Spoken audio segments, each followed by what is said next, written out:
Hello.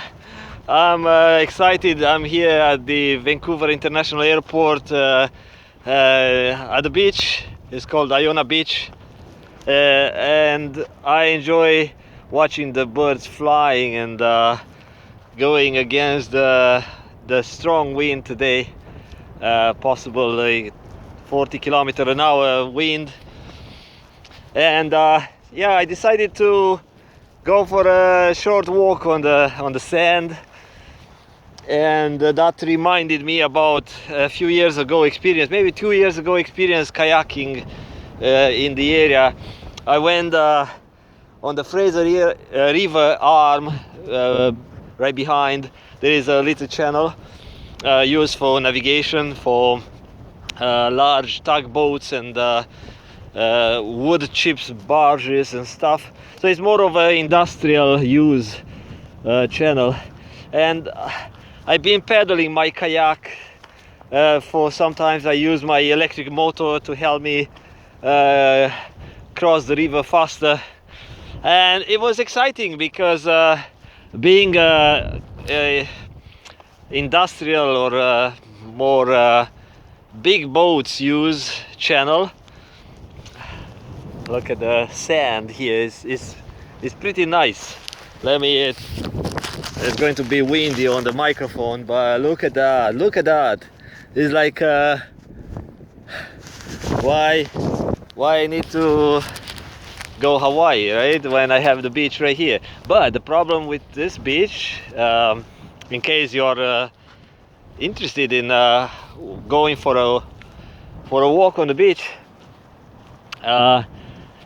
it's next to the Iona Beach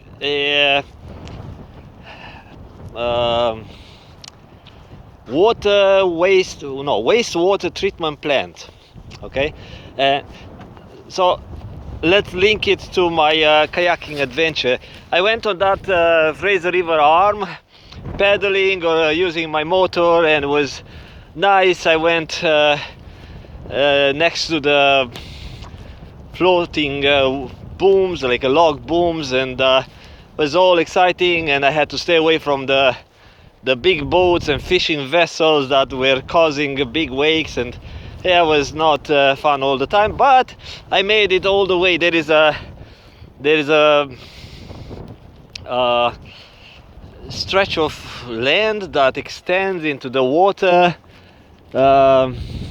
It's very similar to the Iona Beach dike or jetty. They call it jetty, where the wastewater gets dumped into the ocean. I mean, treated wastewater. Let's put it that way.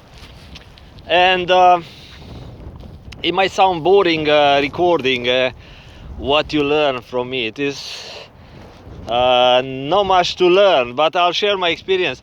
And it was getting dark, and I went this way, so I went around that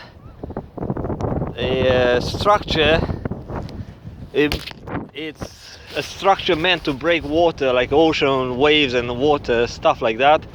And I experienced one of the most beautiful sunsets on this area, on the ocean, from the ocean. I mean, you can see the sunsets from the distance, but it's different when you are on the water. And it was getting dark pretty fast, and I thought to go around the Iona Beach jetty. It's kind of a tunnel, underground tunnel, or maybe it's a half surface tunnel, used to, like I said, dump the water, the treated water. And I thought, oh, it's getting dark too fast, and I don't want to get caught on the ocean at dark. And I decided to use this little gulf or lagoon or stuff. And I pedal, and I was not aware that at low tide you see all these little islands of sand popping up all over the place. I haven't thought of that, and it was like a 12 middle of the night, And now I see, I mean, I barely see, it was some full moon, I barely see these little islands here with sand and stuff. I could not see, I could not see that far. Let me put the headphones down because the wind is messing up with my noise cancelling headphones. And at some point I thought, okay, the water is too shallow, is no point to try pedaling and going around these little islands that, like I said, you can't see. You just pedal and you feel that you hit the bottom because the water is like a 15 centimeter, like 6 inches or something deep. And yeah, and I start dragging my kayak for about 2 kilometers because the water was that shallow here, but was still water. Is like here, see, it's still water, but it's very shallow. You can't really pedal, and it's tiring, and the mud is sticky and stinky. And I saw a coyote, which is a resident. I saw him about 3 weeks ago around the Iona beach area, so possible it's surviving here, eating birds at night, and was trying to kind of get close to me. Possible he thought I'm an easy prey at night, and yeah, I had to kind of make sounds and be aggressive to get him away, but I could see his eyes and stuff.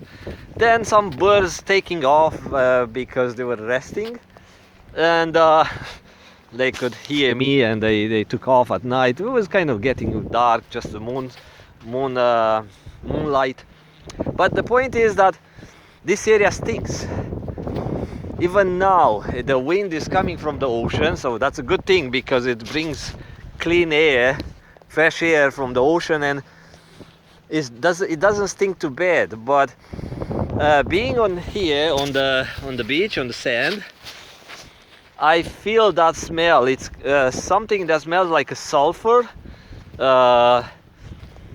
and so I got to the shore with my kayak, all muddy, my pants full of mud, my boots, everything was nasty, stinky mud. Here is not too bad, but when you get closer to Iona beach, there where people park their cars in that area, it's really stinky and sticky and dark, and it's like it has a stupid consistency of like a mud and sand. And of course the gate was closed, was locked. I could not get across. So what I did, I left my kayak at the beach, and I think I went home, or maybe I slept in the car, I forgot, but I had to come back second day in the morning when the park operator opened the gate, drove in, took my kayak at the car, only like a 50 meters or something, and went back to work. That was a Monday. Yeah, so that was a long story, but the idea is kayaking in this area is not good. It's stinky, and you need to be aware of the tides, and the water they dump out in the ocean is not that clean. It's not that clean. I did a kind of a Google search, and then I went to Google satellite view from above, and I saw at the end of the jetty, at the end of that tunnel, there is a structure, something for pressure release or something like that, or balancing the levels. And from the satellite view, you can see kind of a huge area, a couple of kilometers around that port, where the discharging port, of different color. So it are all sort of sediments that make the ocean look murkier, but it's probably a reflection from the bottom. And I'm telling you, the process they use here um, to recycle or purify or clean up the water is not really good. So that was my comment. The area stinks. The sand is stinky, and it tells me that something not very healthy or not very good goes into the ocean. Okay, talk to you later. Bye bye. Iona Beach here.